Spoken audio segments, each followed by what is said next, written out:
3 years after my wife died, I found her secret letter hidden in our bedroom safe. The envelope was marked, "For Gregory, when you need this most." Inside, Helen had written just 5 words that changed everything. "Don't trust our kids, Gregory." I'm Gregory Coldwell, a 64-year-old retired structural engineer. For 3 years after Helen's funeral, I'd honored what I thought was her dying wish. Take care of our sons, Andrew and Benjamin. I gave them $680,000 to start their construction company. I signed personal guarantees that put my house at risk. I worked for free while they drew salaries. Last Tuesday, they repaid my generosity by voting me out of my own investment. They told a room full of employees I was too old and confused to continue. I walked out in shame, thinking I'd lost everything. But before I tell you what else Helen's letter revealed, let me know in the comments where you're watching from and what time it is there. And don't forget to subscribe for more stories about family justice. What I discovered next will absolutely shock you. Helen and I built our life together over 35 years. We raised Andrew and Benjamin in a 3-bedroom ranch on Oak Street. I taught them how to swing a hammer, how to read blueprints, how to treat people with respect, or so I thought. When Helen got her cancer diagnosis, everything changed. The chemo made her weak, but her mind stayed sharp. Too sharp, maybe. She started watching the boys differently, listening to their phone calls when they thought she couldn't hear. "Gregory," she'd say, gripping my hand with those thin fingers, "promise me you'll be careful with Andrew and Benjamin." I'd stroke her hair and tell her not to worry. These were our sons, the boys who brought her flowers every Sunday, who called themselves Mama's Angels.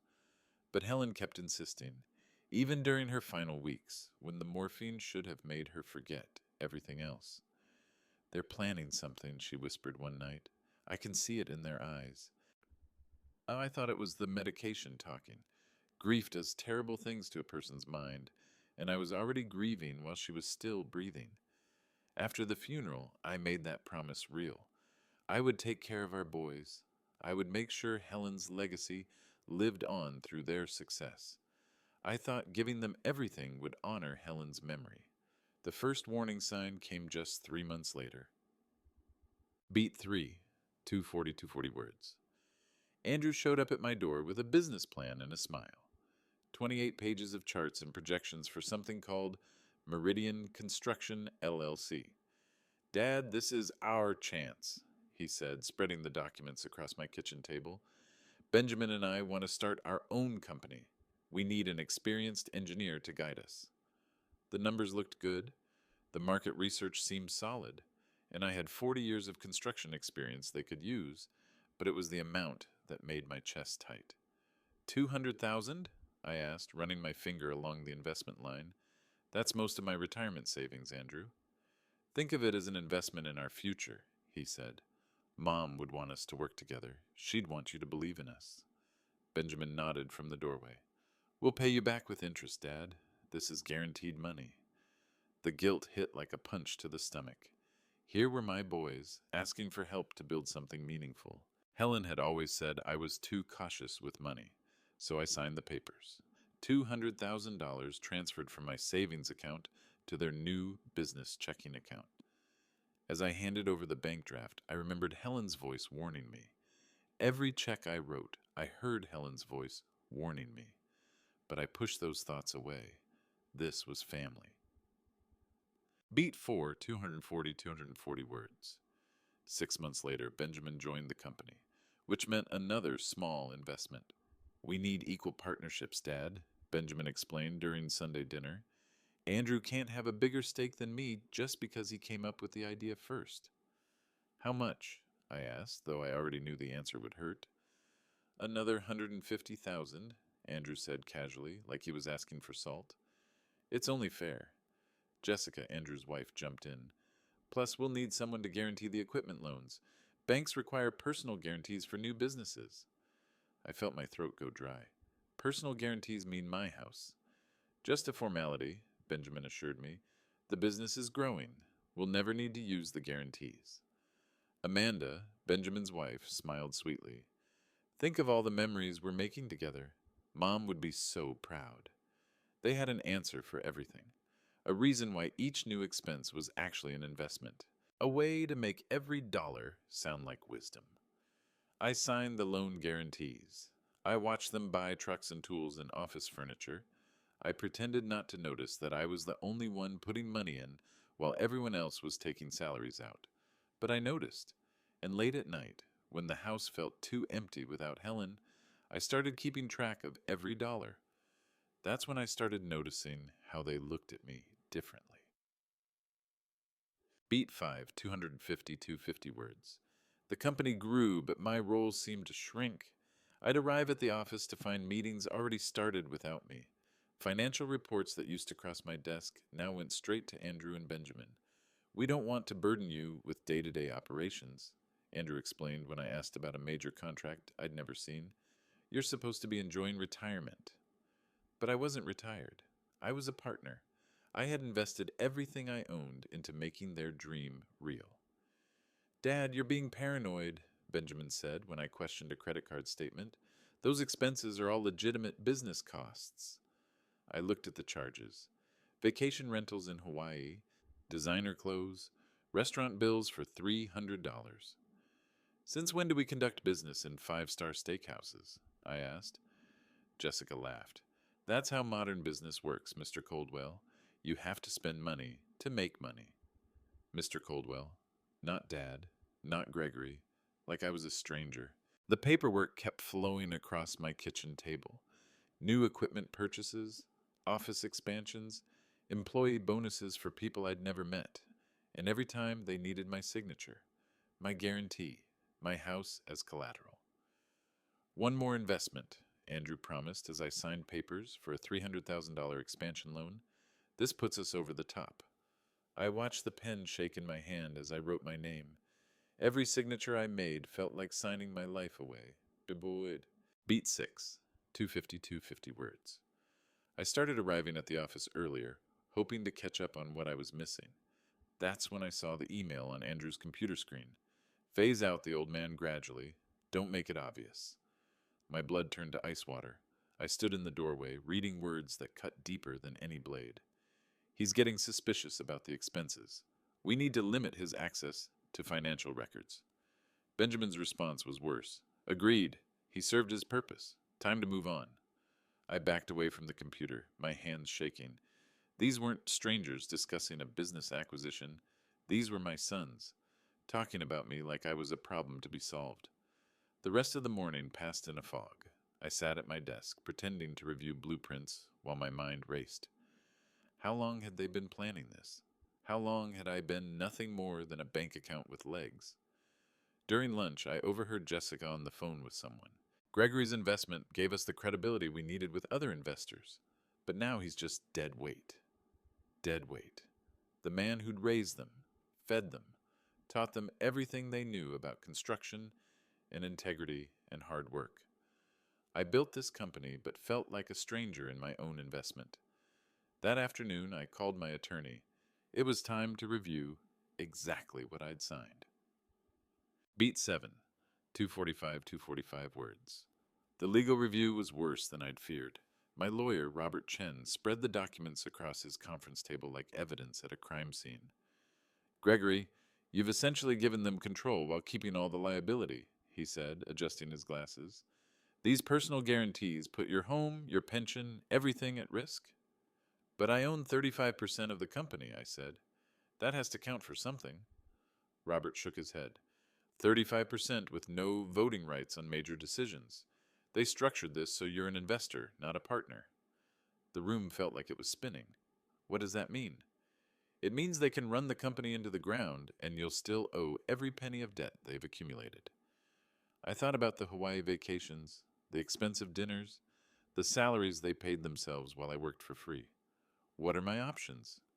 Limited, Robert admitted. You could demand an audit, but that might trigger acceleration clauses on the loans. You could try to sell your stake, but who would buy into this mess? I walked home in a daze. 30 years of careful saving, a paid-off house, a secure retirement, all of it leveraged against a company my sons were systematically looting. That night, Helen's voice came back to me. Not a memory this time. A warning I should have heeded. What happened next shocked even my attorney. Beat 8, 245 words. The crisis call came at 6 in the morning. Andrew's voice was tight with panic. Dad, we need to talk. Emergency board meeting at 9. I arrived to find both sons pale and sweating. A stack of legal documents covered the conference table. The Henderson project fell through, Benjamin said. We're facing a $180,000 shortfall. Andrew leaned forward. We need immediate capital injection or we lose everything. Everything? I repeated. The equipment loans will be called. The office lease is in default. Without emergency funding, we're bankrupt by Friday. I felt the walls closing in. How much? 180,000, Benjamin said quietly. We've already talked to the bank. They'll extend the loans if you provide additional collateral. Additional collateral meant my house, the home Helen and I had bought as newlyweds, where we'd raised our children, where I still kept her garden. There's no other way? I asked. Andrew's eyes were wet with tears. Dad, I'm sorry. We miscalculated the project costs, but this will save everything. I thought about Helen's jewelry box upstairs, the rings and necklaces she'd treasured. I could sell those too. 2 hours later, I'd mortgaged my home and signed papers transferring majority control to Meridian Construction, LLC. Temporarily, they promised. I gave them everything, including my dignity, but I didn't know they were already planning the final betrayal. Beat 9, 235 words. The first escalation came during Sunday dinner at Andrew's house. I was telling the grandkids about a bridge project I'd worked on when Jessica interrupted. Gregory, that story doesn't make sense, she said, smiling coldly. You said the bridge was built in 1987, but you also said you used computer modeling. They didn't have that technology then. The table went quiet. 6-year-old Emma looked confused. I meant hand calculations, I corrected. We did everything by hand back then. Benjamin laughed. Dad, your memory isn't what it used to be. Maybe you should write these stories down before you forget them completely. Amanda nodded sympathetically. Age affects everyone differently. My grandfather started mixing up dates too.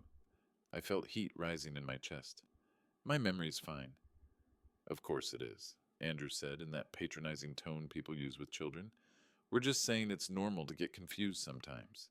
The conversation moved on, but the damage was done. They'd planted a seed in front of the grandchildren. Gregory's memory is failing. Gregory gets confused.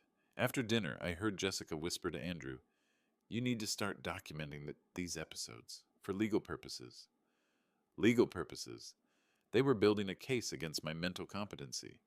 They weren't just excluding me from business decisions anymore. They were preparing to declare me unfit to make any decisions at all. Beat 10, 235 words. The office humiliations escalated quickly. I arrived Monday morning to find my nameplate removed from the door. My engineering certificates had been taken down from the wall. We're redecorating, Benjamin explained when I asked. More modern look. My desk was moved to a smaller office in the back. No window, no view, just bare walls and the smell of old coffee. Temporary, Andrew assured me, until we finish the renovation. But it wasn't temporary. I watched from my exile as they hired new engineers, younger men with fresh degrees who looked at me like I was a museum piece. The employees stopped asking my opinion. When I offered suggestions during meetings, I was politely ignored. That's an interesting perspective, Mr. Coldwell, the new project manager would say. Then they'd proceed as if I hadn't spoken. I became a ghost in my own company, walking through hallways where people avoided eye contact, sitting in meetings where my sons discussed decisions without including me. The worst part wasn't the isolation. It was the pretense. Every evening, Andrew and Benjamin would ask how my day went, like they cared, like they hadn't orchestrated my professional humiliation. Fine, I'd answer, because what else could I say? But it wasn't fine, and it was about to get much worse. I became a ghost in my own company.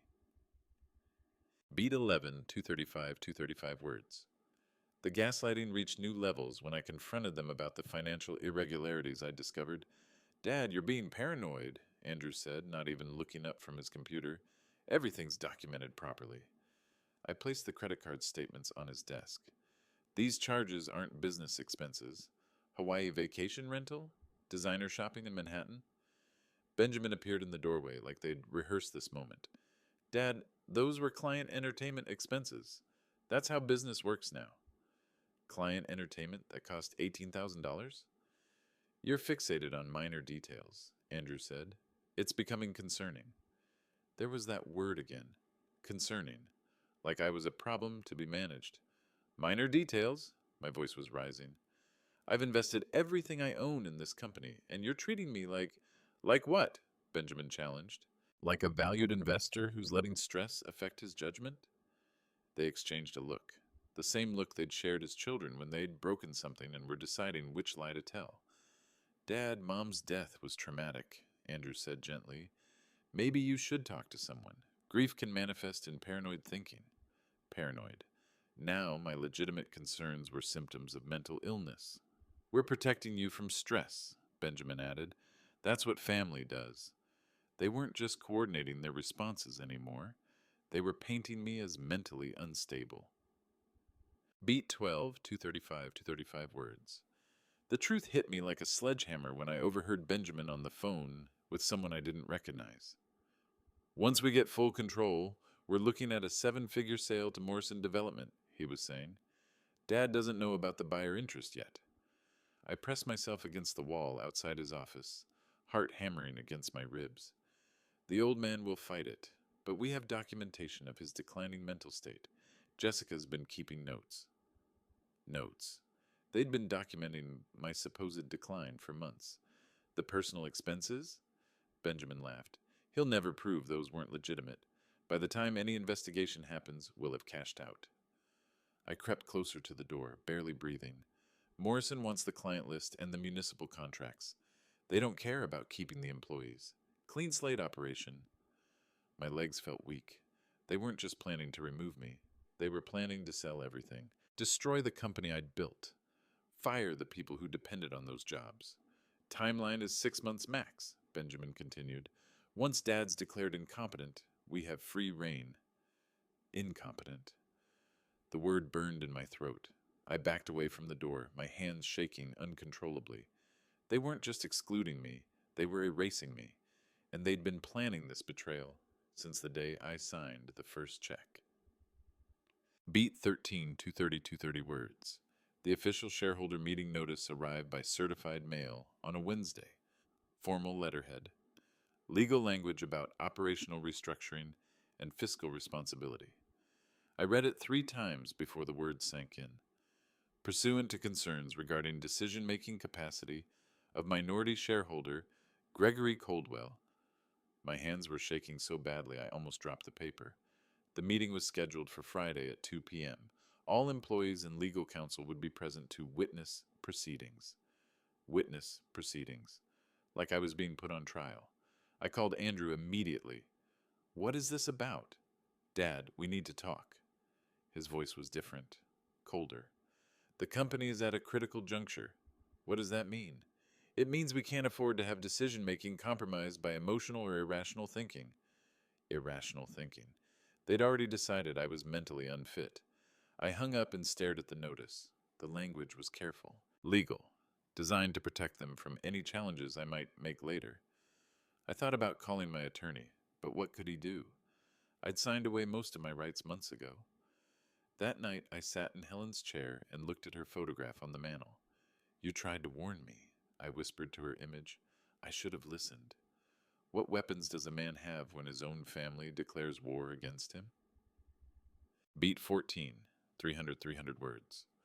Friday arrived gray and cold. I dressed carefully, my best suit, the tie Helen had given me for our 30th anniversary. If this was my execution, I'd face it with dignity. The conference room buzzed with uncomfortable energy when I arrived. Employees who'd worked under me for years couldn't meet my eyes.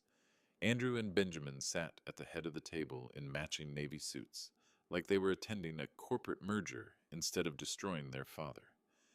Jessica and Amanda flanked them, notebooks open, pens ready. The stenographer they'd hired sat in the corner, fingers poised over her keyboard. Robert Morrison, their attorney, cleared his throat. This meeting is called to address operational concerns regarding Meridian Construction, LLC. I noticed they'd prepared a presentation, slides and charts and graphs I hadn't seen before. Mr. Coldwell, Morrison continued, please take a seat here. He pointed to a chair facing everyone else, not at the table with my sons, apart from them. Like a defendant facing a tribunal, my mouth felt dry as paper. The fluorescent lights buzzed overhead, casting harsh shadows across faces I'd known since birth. Andrew adjusted his tie, a nervous habit he had had since childhood. Benjamin drummed his fingers on the table, the same rhythm he'd tapped during piano lessons 20 years ago. These weren't strangers destroying my life.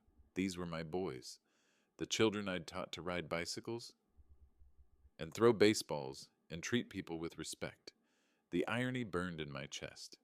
I walked into my own execution, but as I sat down in that chair, something shifted inside me. The fear was still there, but underneath it, something harder was growing, something that felt like Helen's voice, whispering strength into my bones. Beat 15, 300 words.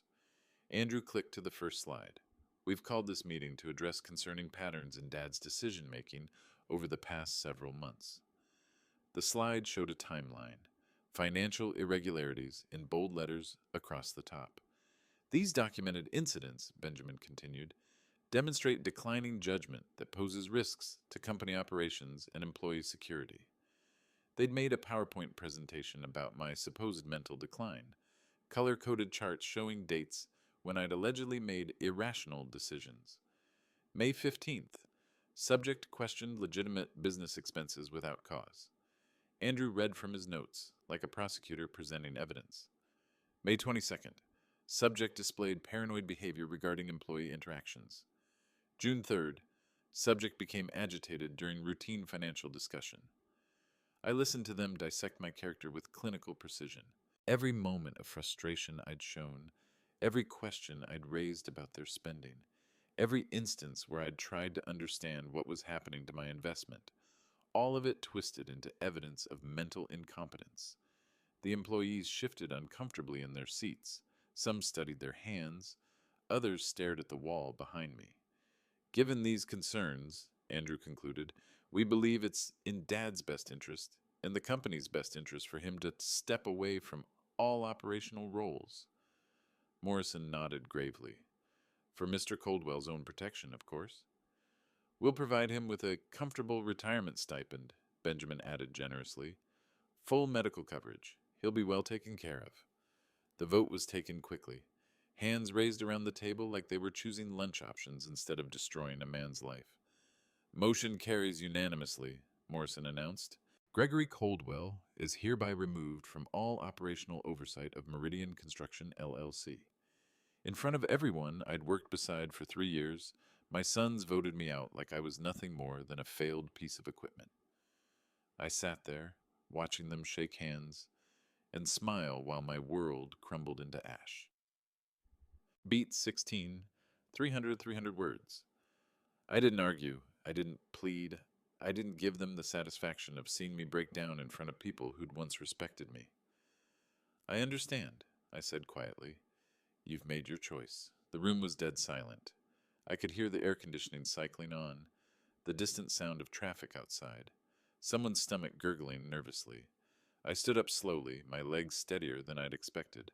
I'll collect my personal items from the office. Dad, Benjamin started, but I held up my hand. No, I said. We're past that now. I walked to what used to be my office and gathered the few belongings they'd left me.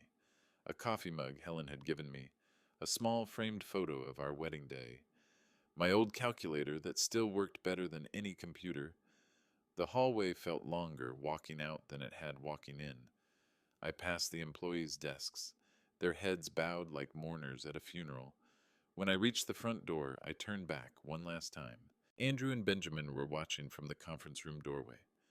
Goodbye, boys, I said. Not goodbye, sons. Not I love you. Just boys. The way you'd address strangers who'd done you a minor disservice. I saw something flicker in Andrew's eyes. Regret, maybe, or just relief that the unpleasant business was finished. I walked to my truck and drove home, my hands steady on the wheel. But inside, something was changing. The hurt was still there, sharp as a blade, but underneath it, something colder was taking root. I left quietly, but I wasn't defeated. That night, I finally opened Helen's safe. Beat 17, 270 words. I sat alone in our empty house, looking at Helen's photograph on the mantel. The same frame, the same smile, but everything else had changed. The sons we'd raised together had become strangers. The future we'd planned was gone. My reflection stared back from the dark window. A 64-year-old man who'd lost everything he'd worked for because he'd believed family meant something sacred. The humiliation burned fresh in my memory. The way they'd spoken about me like I wasn't in the room. The casual cruelty of Benjamin's voice reading my symptoms from a prepared list. "You tried to warn me, Helen," I whispered to her photograph. I should have listened. But sitting there in the silence, I remembered her final words about the safe combination. "When you need it most, Gregory. When the boys show you who they really are." My hands shook as I walked to our bedroom. The safe had been Helen's idea, a place for important documents and her grandmother's jewelry. I'd only opened it twice since her death, both times to retrieve insurance papers. The combination was our wedding date, June 15th, 1989. Helen had set it up that way. "So you'll never forget the day we promised to take care of each other," she'd said. Inside, beneath the insurance policies and birth certificates, I found something I'd never seen before. A manila envelope with my name written in Helen's careful handwriting. And that's when everything made sense. The envelope was thick, heavy, like it contained far more than just a letter. Beat 18, 270 words. My fingers trembled as I opened the envelope. Helen's handwriting covered the first page, her words careful and deliberate. "My dearest Gregory, if you're reading this, then Andrew and Benjamin have shown their true nature. I pray I'm wrong, but I've been watching them closely since my diagnosis, and I'm afraid our boys have become men I no longer recognize." My throat tightened. Helen had known. Somehow she'd seen what I'd been blind to. "I've documented their conversations about your money, about their plans to handle you after I'm gone. I'm sorry, my darling. I wanted to be wrong." The next page was a legal document. Corporate filing papers for something called Coldwell Holdings LLC, established 3 months before Helen's death. I read it twice before understanding hit me like lightning. Helen had created a limited liability company, and according to the paperwork, Coldwell Holdings owned 51% controlling interest in Meridian Construction LLC. But that was impossible. Andrew and Benjamin owned 65%. I only had 35%. I kept reading, my heart pounding harder with each line. Helen had never told the boys about Coldwell Holdings. She'd quietly transferred her shares I hadn't even known existed, into the LLC before she died. My wife had given me an atomic bomb, but there was more. Bank statements showing a separate account with my name on it. Account number 77894523 at First National. Balance $290,000. "You won't believe what I found next," I whispered to the empty room, quoting words Helen might have said if she were here to see my face. Beat 19, 270 words. The third document made my hands shake so violently I had to set it down on the kitchen table. Photographs. Dozens of them, showing credit card statements, bank records, and receipts. All dated within the 6 months before Helen's death. Hawaiian vacation rentals charged to company accounts. Designer shopping sprees in Manhattan. Restaurant bills for hundreds of dollars at places I'd never heard of. Helen had been documenting their theft for months, but the final document was the masterpiece. A manila folder labeled IRS Whistleblower Complaint, prepared by Helen Coldwell. Inside was a complete case file. Tax returns showing discrepancies between reported business expenses and actual company income. Documentation of personal expenses fraudulently claimed as business deductions. Even a letter template, all ready filled out and ready to send. My wife had prepared a nuclear weapon and handed me the launch codes. At the bottom of the pile was one final note. Gregory, they forgot who taught them about business. They forgot who raised them to understand right from wrong. But mostly, they forgot that I spent 35 years watching people try to take advantage of your generous heart. I won't let them destroy you. The LLC gives you controlling interest. The bank account gives you independence. The IRS documentation gives you justice. Use them all, my love. Show our boys what happens when you cross a cold well. All my love, Helen. P.S. Check the garage refrigerator. I left you something special for when this day comes. I walked to the garage on unsteady legs, opened the old refrigerator Helen used for holiday storage, and found a bottle of champagne with a note. For victory, my darling. Beat 20, 270 words.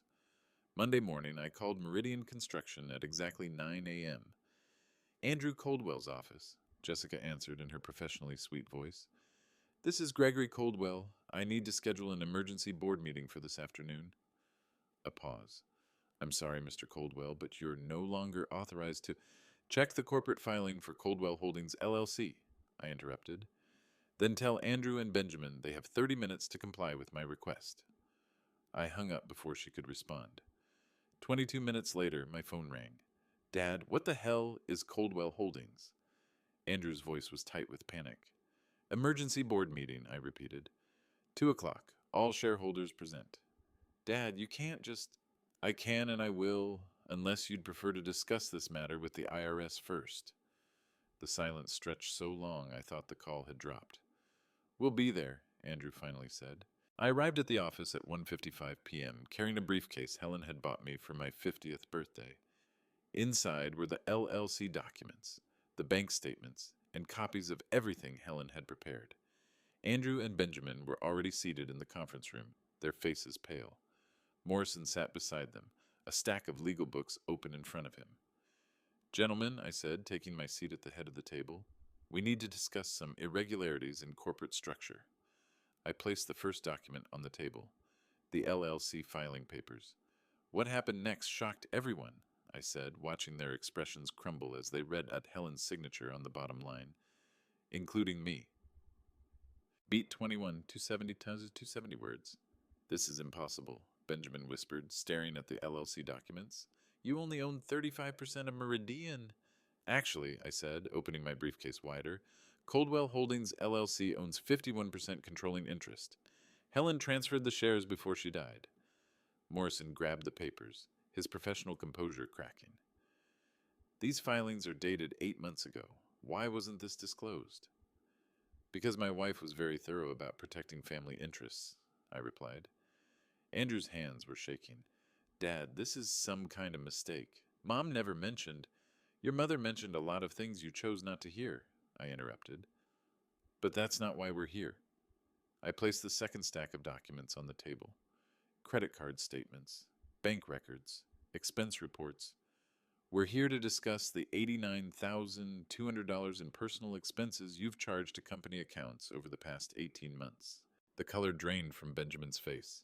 Those were legitimate business expenses. Hawaiian vacation rentals? I read from the top statement. Tiffany jewelry purchases? Designer clothes from Nordstrom? Client entertainment, Andrew said weakly. You don't understand modern business practices. I understand theft, I replied, and I understand tax evasion. Morrison leaned forward. Mr. Coldwell, these are serious allegations. These are documented facts, I corrected. And as controlling shareholder, I'm implementing immediate changes. I gave them the same choice they gave me. Option 1, resign immediately and repay all misappropriated funds within 30 days. Option 2, face criminal charges for fraud and tax evasion. Their choice. Beat 22, 270 words. The silence stretched like a held breath. Then Andrew tried the same manipulation tactics that had worked for 3 years. Dad, please. Mom wouldn't want this. She'd want our family to stay together. I looked at him steadily. Your mother specifically prepared these documents because she knew exactly who you'd become. Benjamin jumped in with desperation. We're family. You can't destroy us over some bookkeeping errors. Bookkeeping errors? I repeated. Is that what we're calling $89,000 in theft? Jessica burst into tears. This is cruel. Uncle Gregory, we have children to think about. You should have thought about them before you decided to steal from their grandfather. Amanda tried a different approach. You're being manipulated by grief. Helen's death affected your judgment. Stop. My voice cut through the room like a blade. Helen warned me this day would come. She was right about everything.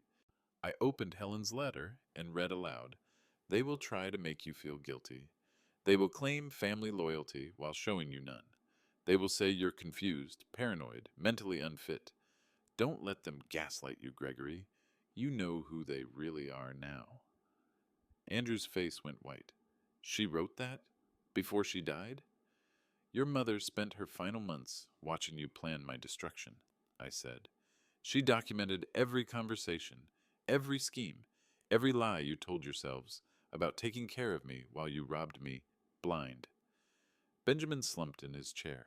What do you want from us? I want you to face the consequences of your choices. They had no idea what was coming next. Beat 23. 70 times 270 words.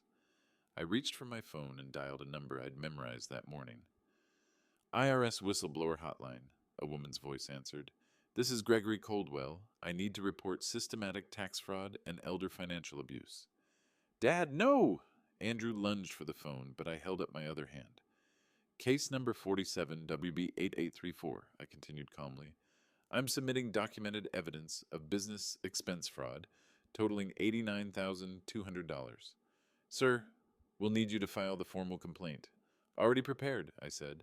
Helen Coldwell versus Meridian Construction, LLC. I'm sending it certified mail this afternoon. I hung up and looked at my son's horrified faces. You voted me out for my own good, I said. I'm returning the favor. Within 24 hours, federal investigators had frozen all company accounts pending audit. By Wednesday, Meridian Construction's business license was suspended. By Friday, the local newspaper ran the headline, Sons defraud elderly father in construction company scheme. But I wasn't done yet.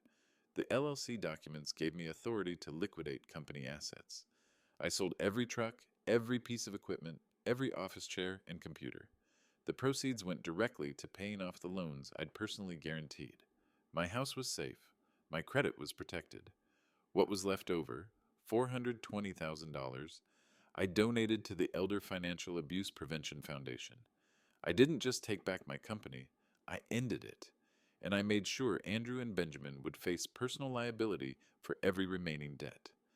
Justice, it turned out, could be very expensive for the guilty. Beat 24, 270 times 270 words.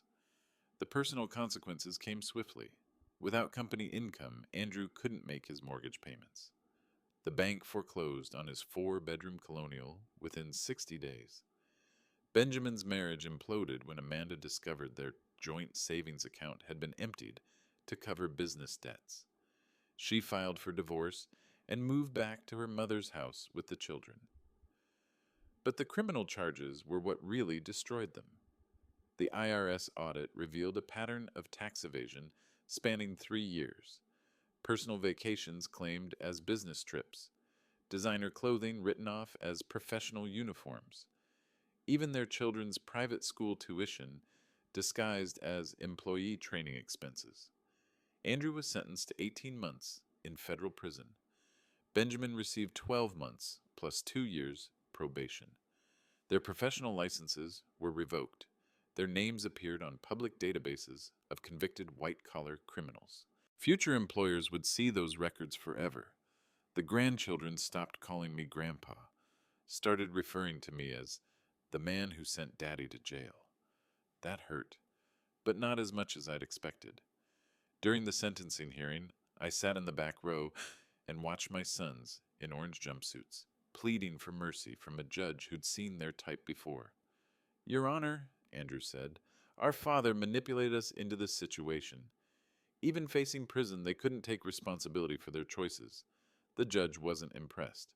You defrauded an elderly family member who trusted you. This court has no sympathy for elder abuse, regardless of your relationship to the victim. As they were led away in shackles, neither son looked back at me.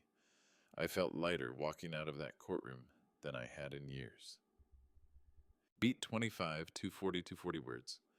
I spent the next month methodically packing up 35 years of memories. Helen's china went to charity. The furniture we'd bought together found new homes with families who'd appreciate it. I kept only what mattered: Helen's photographs, her jewelry, and the letters she'd left me. The house sold quickly to a young couple with two small children. I watched them walk through the rooms where Andrew and Benjamin had taken their first steps, and I felt nothing but relief. "Will you miss this place?" the wife asked as I signed the closing papers. "No," I said honestly. "All the good memories are coming with me." I'd already bought a small condo in Phoenix, a place Helen and I had visited once and fallen in love with. Warm sunshine, mountain views, no ghosts from the past. The moving truck left on a Thursday morning. I followed it in Helen's car, the one I'd never been able to bring myself to sell. As I drove away from Oak Street for the last time, I didn't look back. The rearview mirror showed only empty road ahead. I left them nothing but the consequences of their choices. In Phoenix, I rented a golf cart and learned to play 18 holes without thinking about blueprints or construction schedules. I volunteered at the library, helping seniors learn to use computers. For the first time in 3 years, I slept through the night without worrying about money or betrayal or family obligations. Beat 26, 240, 240 words. My new routine was beautifully simple. Coffee at sunrise on the balcony, watching the desert come alive with morning light. Golf 3 times a week with neighbors who knew nothing about my past, except that I'd lost my wife and moved to start fresh. "What did you do before retirement?" Tom asked during our Tuesday round. "Engineering," I said. "Built things that were supposed to last." He nodded knowingly. Satisfying work, making something permanent. If only he knew how impermanent everything I'd built had turned out to be. But that was the past. In Phoenix, I was just Gregory, a widower who tipped well at restaurants and remembered people's names, and never complained about the heat. I made friends with Maria, who managed the volunteer program at the Children's Hospital, with Dr. Patterson, who lived 2 units down and grew the most incredible tomatoes in his container garden, people who valued kindness over profit, who measured success in small gestures and genuine conversations. Helen's photographs found new places of honor in my living room. Her garden tools sat ready in my balcony planters, growing herbs and flowers that would have made her smile. At night, I'd sit with her picture and tell her about my day, about the book I was reading, the places I'd seen, the people I'd met. "I'm happier alone than I was being exploited," I told her one evening. Her smile seemed to approve. Beat 27, 240, 240 words. The phone call came 4 months after I'd settled in Phoenix, an unknown number with a familiar area code. I almost didn't answer, but something made me pick up. "Dad?" Andrew's voice was different, smaller. "It's me. I know who it is. I'm out. Early release for good behavior." He paused. "Dad, I need help. Jessica left. Took the kids. I don't have anywhere to go." The silence stretched between us like a canyon. "I'm sorry," he continued, "about everything. I made mistakes. You made choices," I corrected, "and now you're living with the consequences." "You're my father. Doesn't that mean anything?" I looked at Helen's photograph on my mantel, remembering the day she'd warned me about this moment. "You made your decision about what family means," I said quietly. "You made it in that conference room when you voted me out. You made it every time you stole from me. You made it when you told a judge I manipulated you." I was desperate. "Prison changes people. Prison didn't change you, Andrew. It revealed who you already were. So that's it? You're going to abandon your own son?" "You abandoned your father 18 months ago," I put. "I'm just accepting what you decided." I hung up and immediately changed my phone number. I mourned my sons like I mourned Helen, but unlike Helen, they'd chosen to die to me while they were still breathing. Beat 28, 270, 270 words. I learned about their struggles through the local newspaper's online edition. Old habits die hard, and I still check the Toledo News every few weeks. Former construction company owners face continued legal troubles. Read the headlines 6 months later. Andrew was working at a big box hardware store, living in a studio apartment above a pizza shop. His ex-wife had moved to California with the children and obtained a restraining order preventing contact. Benjamin fared worse. His criminal record made employment difficult. He'd taken a job cleaning office buildings at night, barely earning enough to cover child support payments to Amanda. The article mentioned their personal bankruptcy filings. All assets liquidated, credit destroyed for the next decade. Their former friends had distanced themselves once the criminal charges became public. The country club memberships were revoked. The neighborhood social circles quietly excluded them. People around here have long memories, one unnamed neighbor told the reporter. What they did to their father was unforgivable. Jessica and Amanda had both remarried, quickly and quietly, to men who could provide the lifestyle they'd grown accustomed to. The children barely knew their biological fathers anymore. But what struck me most was a quote from Benjamin, obviously struggling with addiction based on his appearance in the accompanying photograph. "We thought we were smart. We thought we could outsmart an old man who trusted us. Turned out he was smarter than all of us combined." Smart? No. I just married a woman wise enough to see what I couldn't. The legal system finished what Helen started, and justice, it turned out, had very sharp teeth. Beat 29, 270 pillars, 270 words.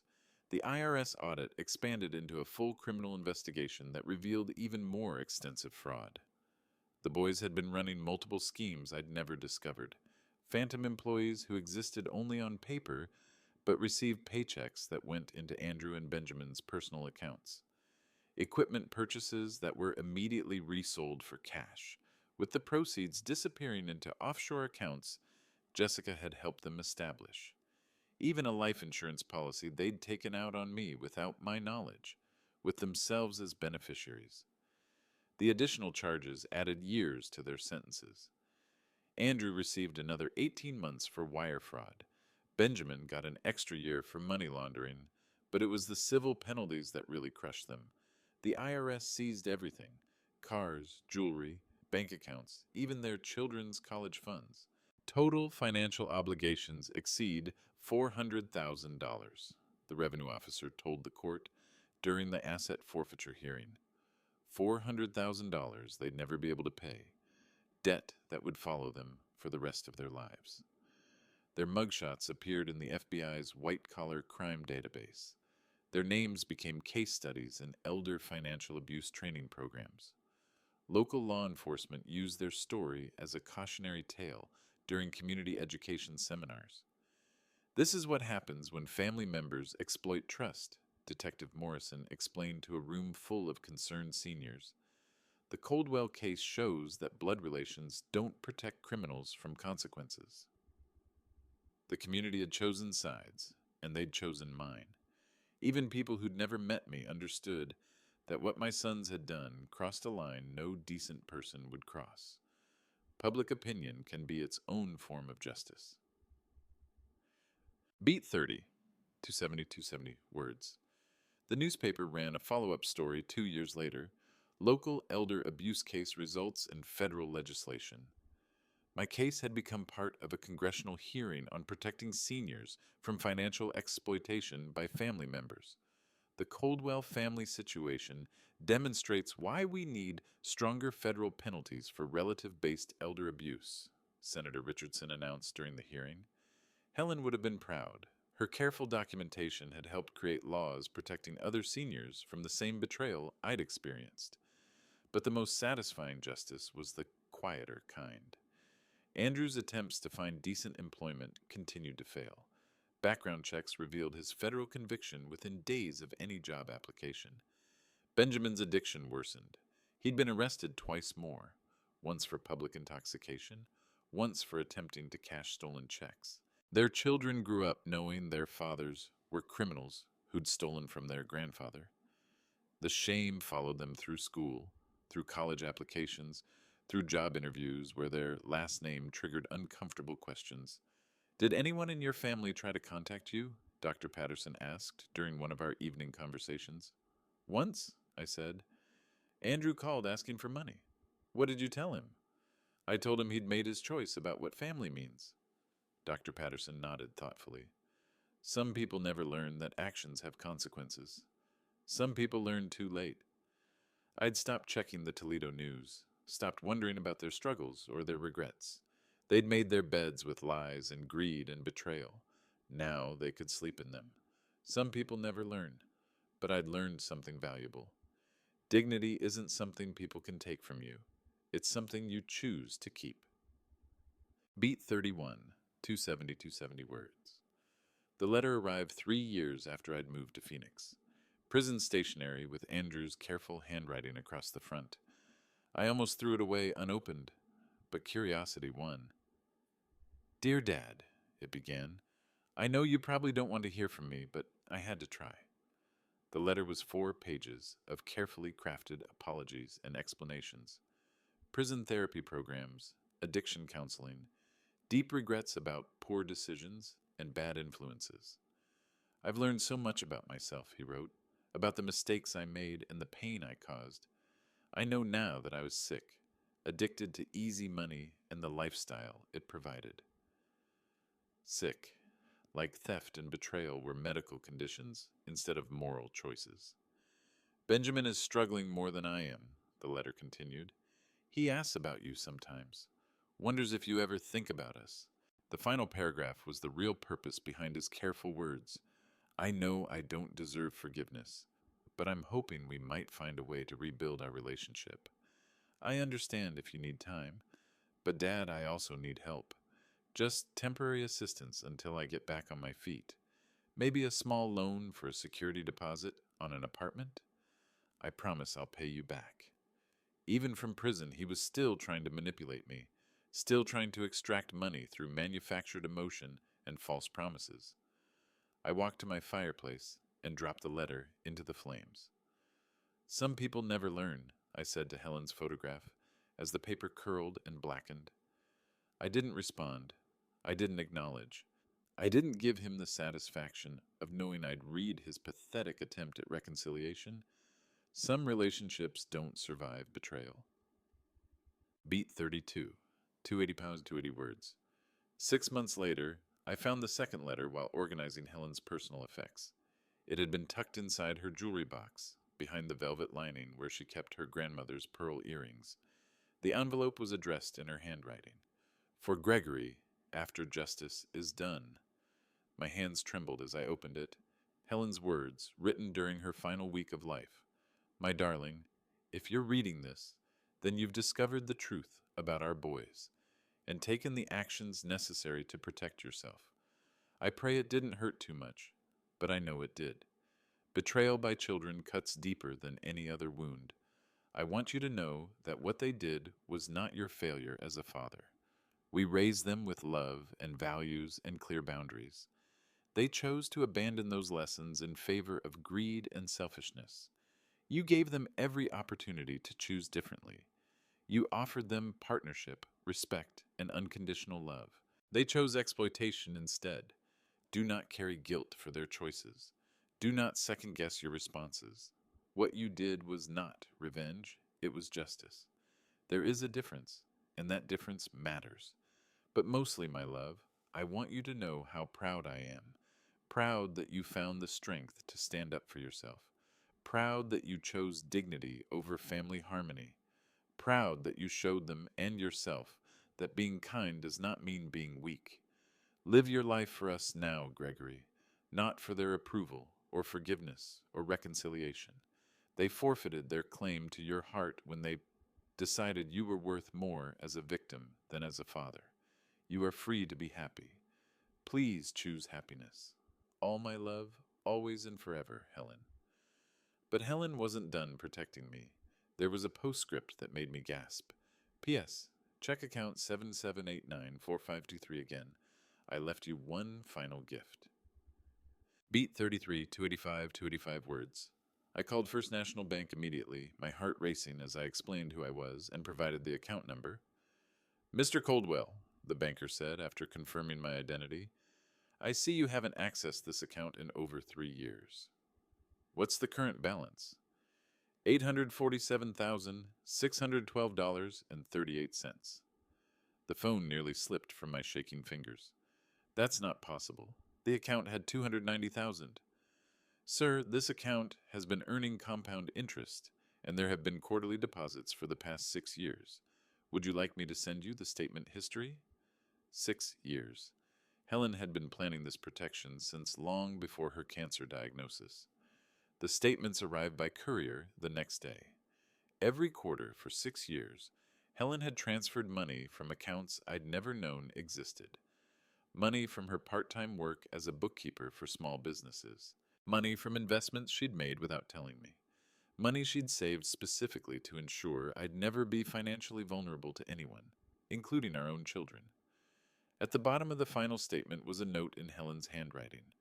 Gregory, this money represents every dollar I earned, saved, and invested with one purpose: protecting the man I loved from a world that takes advantage of generous hearts. Use it to build the life you deserve. Use it to help others if you choose. But never, ever use it to enable people who mistake kindness for weakness. You taught our sons to value hard work and integrity. They chose greed instead. Their failure is not your responsibility. Your happiness, however, is. Helen saved me from my own kindness, and suddenly I understood why she'd been so certain about what our sons would become. She'd been protecting me all along. Beat 34, 285 words. That night, I sat on my balcony watching the Arizona sunset paint the mountains gold and red. Helen's letter rested on my lap, her words echoing in my mind. For 3 years, I'd wondered if I'd been too harsh, if I'd destroyed my family over pride or hurt feelings, if a better father would have found a way to forgive and rebuild. But Helen's letters had given me something more valuable than money: clarity. I hadn't destroyed my family. Andrew and Benjamin had destroyed themselves through choices that revealed who they really were. I'd simply refused to enable their destruction of me. The difference mattered. Helen was right about that. Enabling isn't love. It's fear disguised as kindness. Fear of conflict, of disappointment, of being seen as cruel. I'd spent 3 years afraid of being the bad father who abandoned his children. But they'd abandoned me first. Long before I fought back, they'd abandoned the values I'd taught them, the respect I'd earned, and the love I'd freely given. True family honors each other. True family builds each other up instead of tearing each other down for profit. I'd learned to distinguish between loneliness and peace. Loneliness was missing the sons I'd raised. Peace was accepting that those sons no longer existed, if they ever had. In Phoenix, surrounded by people who valued integrity over profit, I'd found something I'd lost in Toledo: self-respect. I thought about the grandchildren I'd never see again, and that still hurt. But I also thought about the lesson my actions had taught them: that stealing from family has consequences, that kindness without boundaries enables cruelty. Maybe someday they'd understand. Maybe they'd thank me for showing them a different path than their fathers had chosen. Beat 35, 275 words. Today marks 5 years since Helen died and 3 years since I moved to Phoenix. I'm 71 now, with gray hair and sun-weathered hands and a bank account that could support me comfortably for the rest of my life. I volunteer at the senior center, teaching other elderly people how to recognize financial manipulation by family members. Helen's documentation methods have become part of the curriculum. The most important thing, I tell each new group, is understanding that protecting yourself isn't selfish. It's survival. Yesterday, a woman named Dorothy raised her hand. But what if standing up for yourself destroys your family? Then it wasn't much of a family to begin with, I replied gently. Real family doesn't threaten to leave when you set healthy boundaries. After the session, Dorothy stayed behind. My son has been taking money from my checking account without permission, she whispered. I don't know what to do. I gave her Helen's documentation checklist and the phone number for elder abuse services. Your son is banking on your love for him being stronger than your love for yourself, I explained. Don't let him win that bet. This afternoon, I'm having dinner with Dr. Patterson and Maria from the hospital. Simple friendship between people who respect each other's boundaries and contributions. Helen's photograph sits on my mantel, her smile approving of the life I've built from the ashes of betrayal. If you're listening to this story and recognize yourself in it, whether you're the Gregory being exploited or the Andrew doing the exploiting, remember this: respect cannot be demanded, it can only be earned, and dignity, once reclaimed, is the most powerful weapon of all. In the end, Helen's final gift wasn't the money she'd saved or the legal weapons she'd prepared. It was teaching me that I deserved better than the scraps of affection they offered in exchange for my life's work. Some lessons come at terrible cost, but they're worth every penny of pain when they teach you how to value yourself.